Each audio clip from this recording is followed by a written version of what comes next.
I'm Dr. Nathalie Beauchamp, and this is What the Heck, the podcast that dives into what the heck is going on in the world of health and well-being, explores how to optimize your mindset and your lifestyle, and shares practical tools so that you can achieve your fullest potential.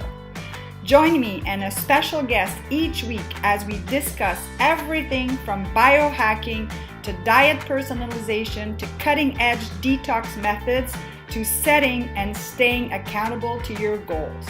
Ready to find out what the heck you can do to stay healthy, sharp, and at the top of your game? Let's get started. I'll let you introduce yourself and tell your story because I think everyone has a story and everyone's story is powerful, and yours I think is very powerful and different. So tell us a little bit more how you got started looking at addiction and your journey. So just go ahead. Thanks so much, Nathalie. So my story is that at the age of 15 years old, I tried alcohol for the first time. And as soon as I tried alcohol, it was like everything changed for me. I loved the way it made me feel. All of a sudden, it made me believe that I could be who I wanted to be and act the way I wanted to act. And I just really knew that this was my thing. And then I just continued on a journey of drinking until I was 29 years old. And I had had some issues in my life that had come up during that time. Not any health issues, but I had some struggles with the law and different things that had come up from my alcohol use. And at 29 years old, I got a DUI. So I was charged with a DUI. And I knew in that moment that I absolutely had no choice but to admit that I was an alcoholic. I don't use that term anymore. But at the time, I knew it in my soul. I knew that I had to get rid of alcohol in my life. I knew that it was at the root of all of my problems, and it was holding me back in my life. And it just became very clear in that moment in the back of a police car and then sitting in a holding cell for an entire night. So it was an awful experience, one that I wouldn't want anyone to go through. And if anyone out there is struggling with addiction, just know that I understand, and I understand the shame. And the shame is really what kept me stuck for so long, because it wasn't even just the shame of knowing that I could no longer drink alcohol normally with my friends and be normal, but then it was the shame of being sort of sober and knowing that I, had to live in this new life. And I just didn't want to admit to anybody that I had had any issues with alcohol. I pretended to everybody, many of my friends, even some of my closest friends. I told them that I quit drinking just simply because I had seen the light and I decided to start focusing on my health. And a lot of my friends were like, well, that seems really weird, but whatever. And I basically just cut off some of those relationships because they were toxic. Mm-hmm. They were really just drinking buddies, if I'm being honest. And so I just knew that that's what I had to do. I knew that I had to just completely change my life. And that meant eliminating toxic relationships. It meant that I had to, because of my DUI, I had to quit my job. I had to sell my car. I had to move across the city because I had decided to make this whole puzzle seem to make any kind of sense, because I was not telling anybody the truth, that I would go back to business school. And I told everyone that this was a dream that I had had. It wasn't really a dream that I had had, but I decided that it would be a dream that I would then fulfill. And so I spent 3 years at college in business school, and it was a phenomenal experience. But even still, I was at school not telling anybody the truth. Like, everyone's going out to the pub and I'm saying, oh no, I'm just going to study. And, I'm not interested in going out. I don't drink. I'm super healthy. I'm going to hit the gym, or I'm on a cleanse, or whatever other lie I was telling. But then I was actually going and doing those things, because I realized if I was going to keep this guise up, if I was going to keep this lie up, that I was now a super health focused person, I would actually have to go and do that. And so what happened is, the night after I got my DUI and I was at my then boyfriend's house, in the fetal position, could not believe what my life had become. The very next night, I found myself at the grocery store in the ice cream aisle, and he and I both just picked out our favorite tub of Ben & Jerry's ice cream. And this was not something that I had done as a drinker. I was somebody who avoided sugar for the most part. I didn't put it together that I was drinking my sugar, but So I really didn't, I was able to say no to dessert. It wasn't a big deal for me. And all of a sudden, it's like the day after I quit drinking, and my body was just like, where is the sugar? And it just was craving. And of course, now that I understand addiction better, I understand that was, my brain saying, we need this. Where is it? First of all, there's a habit component of wanting the drink, which I wasn't allowing myself to have. So I had to come up with ways to create that dopamine rush that I knew my brain was looking for. And of course, my body started craving refined sugar. So we found ourselves in the ice cream aisle. We both brought a tub of Ben and Jerry's home, and I just sat in front of the TV with a tub and a spoon and ate the entire thing. And after a few nights of this in a row, eating the entire tub and sort of feeling justified, kind of like, I'm not drinking anymore. So why wouldn't I just eat whatever I want? I'm going to eat all the sugar. Who cares? What's the difference? But I kind of realized, wow, if I'm going to keep up this guise of being this really healthy person, I'm not going to be able to keep doing this. I can't keep this up. It's really inauthentic and incongruent. And I wanted to feel more like a fully integrated human. And I was really feeling like I was living a really big lie and a double life. And so that's when I kind of started on my quest to learn more about nutrition and wellness and fitness. And I started to uncover what I could do to stop all of these insatiable cravings for sugar. And so I'll share those tips at the end. I think we're going to get to that. And so that's really the protocol that I created in my life that has then 16 years later basically just become my lifestyle, is really these the tips that I'll share, some of them that I'll share. But really at the end of the day, I have to say, and this is really the crux of the work that I do with my students, is it's getting underneath the reasons why I drank in the first place. I had to get underneath all of that pain, because as we know in addiction, it's not the addiction. Like, that's the symptom, right? Like, there's a problem, there's pain underneath, and we're using alcohol, drugs, sex, pornography, shopping, sugar to numb that pain. And so when I looked back at my life, I created life maps. I started doing that really early on in my recovery. And I looked back at my life and I could see that at about 7 or 8 or 9 years old, I used to sneak chocolate. I used to go downstairs. My parents entertained a lot. I lived in a family that really, romanticized and glorified alcohol. And my parents would entertain a lot, and they would often get hostess gifts of chocolate. And my mom would put them down in the freezer because we just didn't eat that stuff. I'm very grateful and so lucky to have been raised by a mother who definitely put healthy food on our plates every single day. I know you were mentioning in another interview I saw you in that you were raised on Joe Louis and Coke. And I don't know if Joe Louis are just a Canadian thing, but basically processed cake. So yeah, and I thank you for bringing the point that there are other addiction, and food being one of them. And I heard you saying you felt like you led a double life and you were making excuses. And I think that I suffered from anorexia and bulimia growing up, so I can totally relate. So for me, it wasn't alcohol, but it was food. So I think, well, first of all, thank you for sharing your story and being so authentic, because I think I hope that a lot of people are listening and hearing what you're saying and looking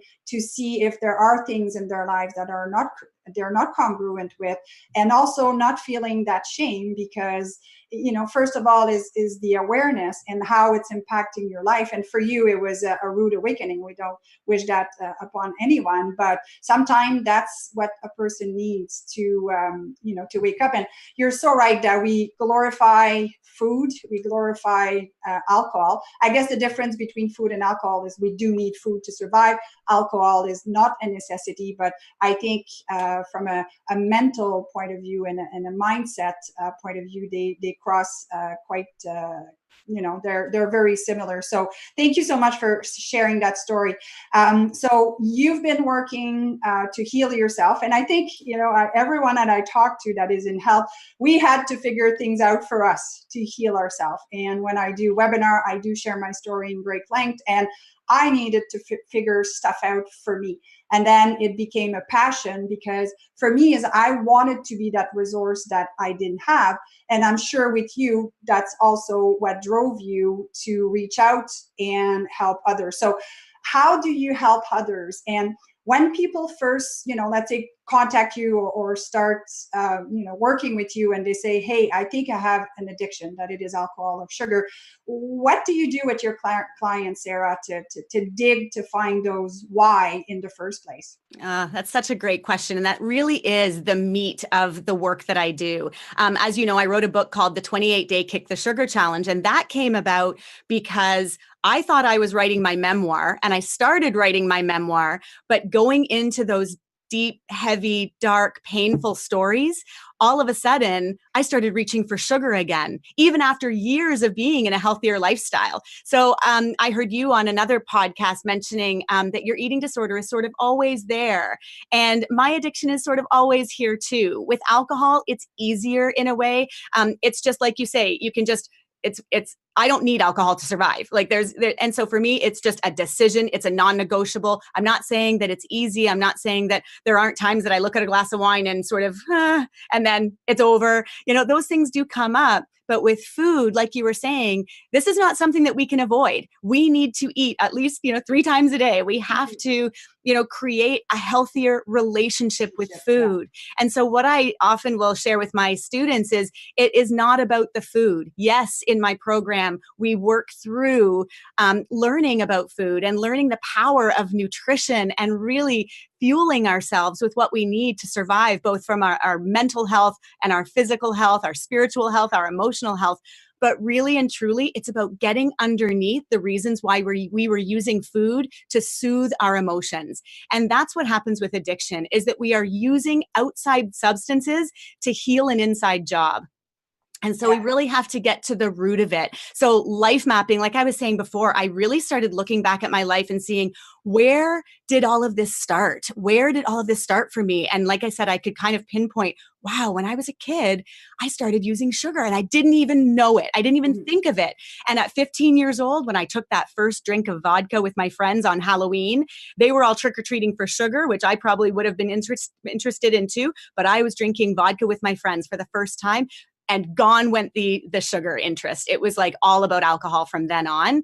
And then as soon as I quit drinking, back came the sugar. So it was like, I really needed to figure that out. So I started writing the 28-Day Kick the Sugar Challenge, because I was like, all of a sudden, I'm back to wanting to eat sugar again to soothe these hard feelings. And so it's always there in the background. We always have to be managing it and looking at it, but it gets easier and easier and easier as we create habits and as we create those neural pathways in our brains, which I know you know all about, and create those protocols and rituals in our life that then can become the easy buttons. Whereas for right now, a lot of my students, the easy button is hit the takeout, grab the drive-through, order the pizza, don't do the meal prep, don't exercise, don't drink water, don't get their rest. Like, that's kind of the way that life is. And what drives me so crazy with so many people in the world is that we all want the pill, the easy button, to look great, feel our best, age beautifully, feel really good. And yet we won't drink water. We refuse to eat vegetables. Like, Sarah tell me to do anything else, but I hate vegetables. It's like,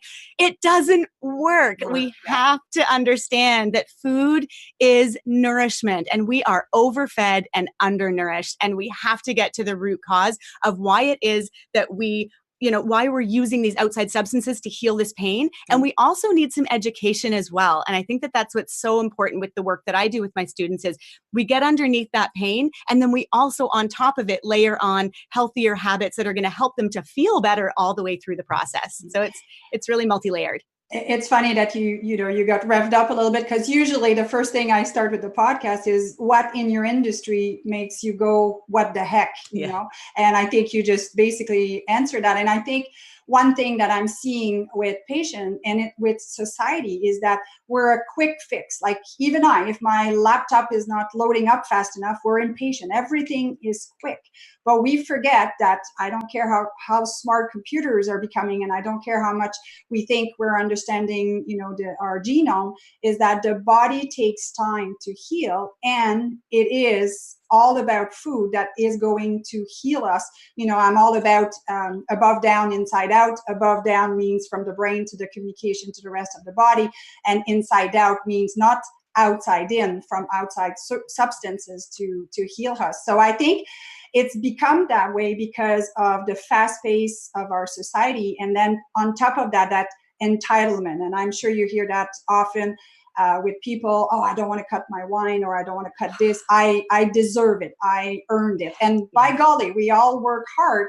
But again, it's that relationship with our food or whatever. It may be some people, it's smoking. I mean, there's a repertoire of addiction. But, I think this both makes us go, what the heck? And I think as soon as people realize that, I say to patient, you break a bone, I do not care if you are the Queen of England, it's not going to heal faster.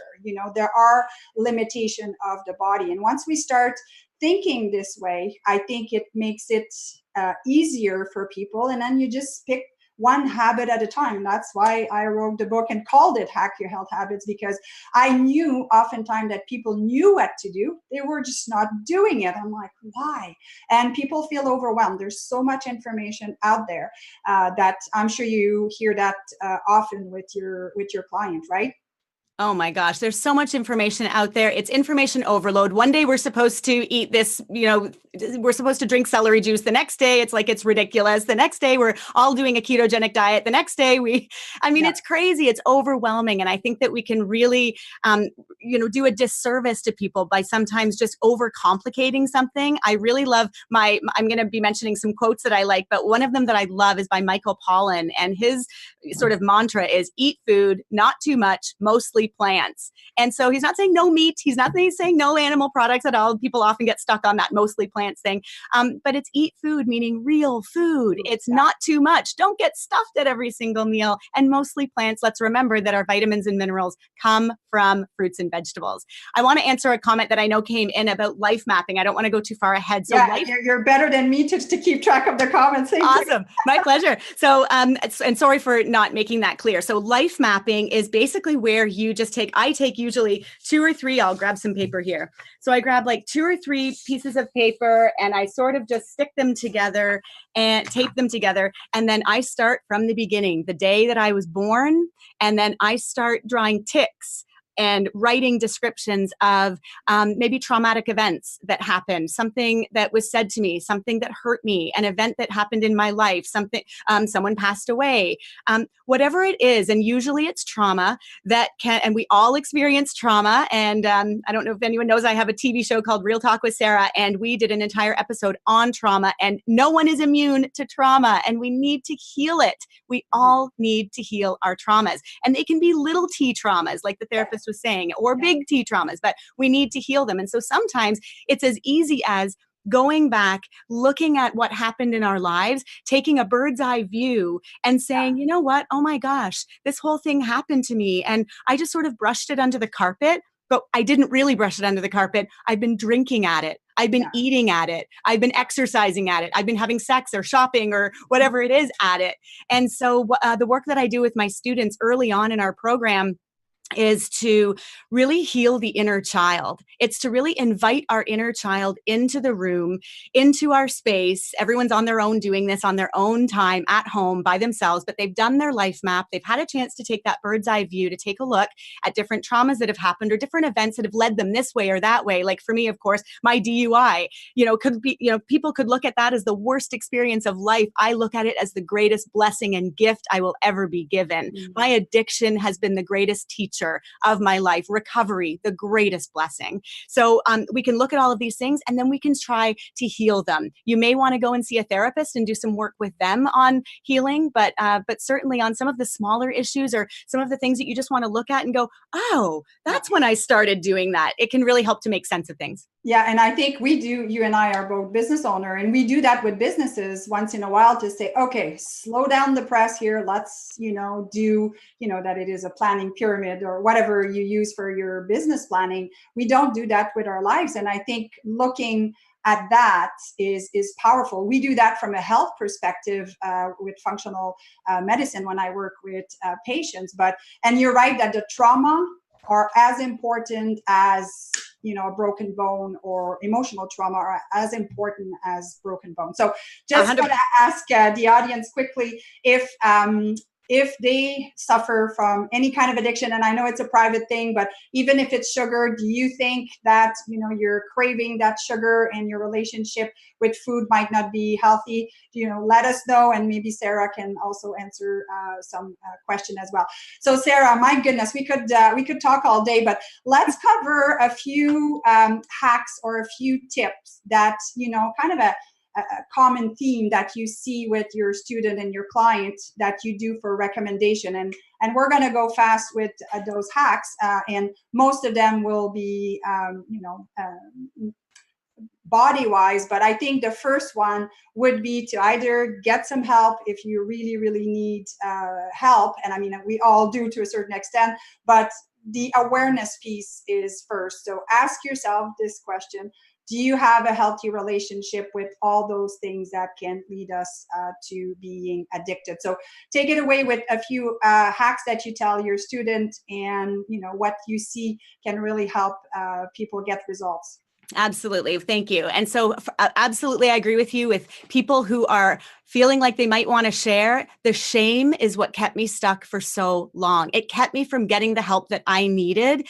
And yes, it's all kind of worked out 16 years later, but I didn't have to go through so many years of feeling so alone, so marginalized, so ashamed, so awful about who I was. And I really want people to remember that we are not our addiction. It's a part of us. It's a part of our, of our lives, but it's not the all of us. And so just to keep that in mind, that this is not a moral failing. This is crazy that we think that we are supposed to, without where alcohol is concerned, be able to consume a toxic substance, a neurotoxin, something that literally is made of ethanol, which fuels planes. We're supposed to be able to ingest this toxic substance day in and day out and keep up with our friends and not get addicted to this highly addictive substance. I can't swear, but it's crazy. It is crazy. It is crazy to me. And the same goes for sugar. If we look at the hallmarks of addiction, they are tolerance and withdrawal. We get them with alcohol, we get them with heroin, we get them with any drug, and we get them with sugar. Believe me, anyone that's done my 28-day Kick the Sugar challenge, you will know that there are some serious withdrawal issues. And I kind of love that right now we've got dry January, going a month without alcohol, and everyone's kind of jumping on it, and it's a cool thing. I encourage anyone, try doing a sugar cleanse. You don't have to do mine, but just take out refined sugar and junk food for even just 7 days. See how different you feel, and see how sweet a banana tastes after a week. Oh my gosh, it's crazy. And it might just help you to recalibrate your taste buds a bit. But the first hack that I use with my students, number one, always first and foremost, every single time, protein, protein, protein. Protein helps us to satiate. So protein comes from anything, any animal product, of course. So any meat, any fish, any dairy, eggs, also vegetarian sources of protein like beans and legumes, lentils, chickpeas, kidney beans, hemp hearts are one of my favorites, nuts and seeds. So we get protein in all of these ways. And what I recommend is at every single meal and snack, you want to see protein. So if you're looking at your snack, you have to ask it, where is the protein here?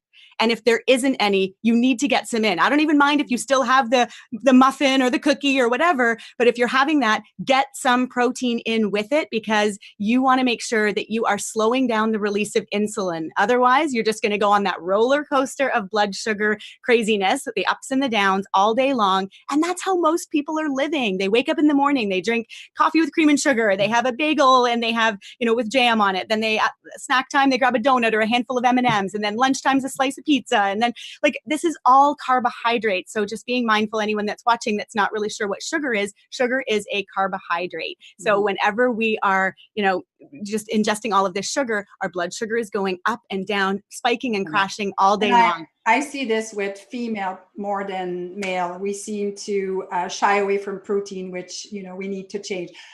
Give us another hack. Number 2 is sleep. When we don't get 8 hours of deep restorative sleep, we crave carbohydrates. We crave sugar. If you've ever gotten a really crappy sleep the night before, you wake up in the morning and you're like, oh my gosh, I'm dog tired. Your body's saying, right, So go back to bed. You need to go to sleep. But you're like, but no, I need to drive to work. I have to go to a meeting. I have to do all of these things. So your brain is just like, well, if you're not going to let me have what I need, which is sleep, then I am going to require energy. And of course, our brains decide that the fastest source of energy is glucose, is sugar. So it's going to crave the muffins, the bagels, the cookies, the brownies. That's why on those mornings after having a bad sleep, that's what you're going to crave. So if you can, on those rotten mornings where you're tired, start your day with a high protein breakfast. I recommend that all days, every day for everybody. So definitely getting a high protein breakfast. And just a quick note on the protein, we're not talking a 12-ounce porterhouse steak every single night. We're talking 3 ounces of protein is enough. A little bit of cooked meat, 3 eggs, 2 or 3 eggs, a half a cup of chickpeas. So it's not crazy. The third hack I have is exercise. We want to feel as good as we possibly can. And if we want to boost our dopamine and feel really fabulous, that's our, the neurotransmitter that makes us feel so good, then we have to definitely do things to help boost it. So protein's one way to do that.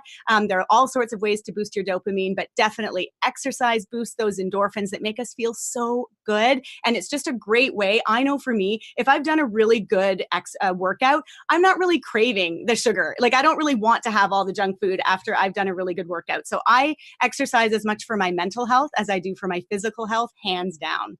Perfect. So Sarah, we're almost running out of time. So thank you so much for those tips. And, I'll add to the sleep. And every time that I have a guest on, we all default back. Well, it's not default. We all go back to basic with water, with the good proteins and fats, and with sleep and exercise. It's almost boring, because, where's the new biohacking method or whatever? And we're always going back to basic, which, is important for people to realize that as fancy as, you can, biohack yourself, it goes back to the basics. So before we stop the podcast or finish the podcast, Sarah, I always like to ask my guests their favorite quote, and so that they can share with the audience a piece of wisdom here.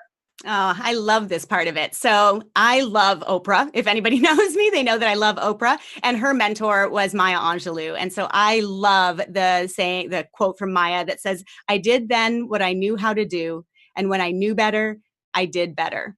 And I think it really allows all of us to be mindful that we are not the people that we were even yesterday, last year, last week, 20 years ago. We've made mistakes in our lives. We've had issues come up in our lives, but when we know better, we do better. And so it's okay. We can again, honor that inner child, that younger version of ourselves. There's no right or wrong in life. We all have to go through things. And so that just is a really nice one. And then my other one, again, from an Oprah viewer, I don't know who said it, but I just remember watching one day and a lady got up in the audience and said, if you don't take care of the most precious gift you will ever receive, your body, then where else are you going to live? Mm-hmm. I love that. Kind of a paraphrase of Jim Rohn's quote, actually. Take care of your body. It's the only place you have to live. And it's so true. So thank you so much, Sarah. And quickly, if you can give us your website. So if people want to find out more about you and what you do, they can go and have a look. Fabulous. SarahTalksFood.com. I think it's behind me. There you go. It's just easy. Easy enough. So thank you so much for being so authentic. And this is one thing, I respect you for many things that you are doing in your life, but authenticity, I think, is a trait that is being demanded more in our society of, the fancy lives that are seemingly looking perfect on Facebook. So thank you so much for being authentic. So this was Dr. Nathalie Beauchamp, and I hope you enjoyed this episode of the What the Hack podcast. I look forward to be on next week at 11 o'clock Friday as well. My guest is going to be Dr. Stephen Giannopoulos, and we're going to talk about brain health. We will be talking again a little bit about sugar, but Dr. Giannopoulos has a neurology background, so we're going to focus on how to keep our brain sharp as we age. So have a great week, everyone. I'm Dr. Nathalie Beauchamp, and this is What the Hack, the podcast that dives into what the heck is going on in the world of health and well-being, explores how to optimize your mindset and your lifestyle, and shares practical tools so that you can achieve your fullest potential. Join me and a special guest each week as we discuss everything from biohacking to diet personalization to cutting-edge detox methods to setting and staying accountable to your goals. Ready to find out what the heck you can do to stay healthy, sharp, and at the top of your game? Let's get started. This has been a Wellness on the Go production.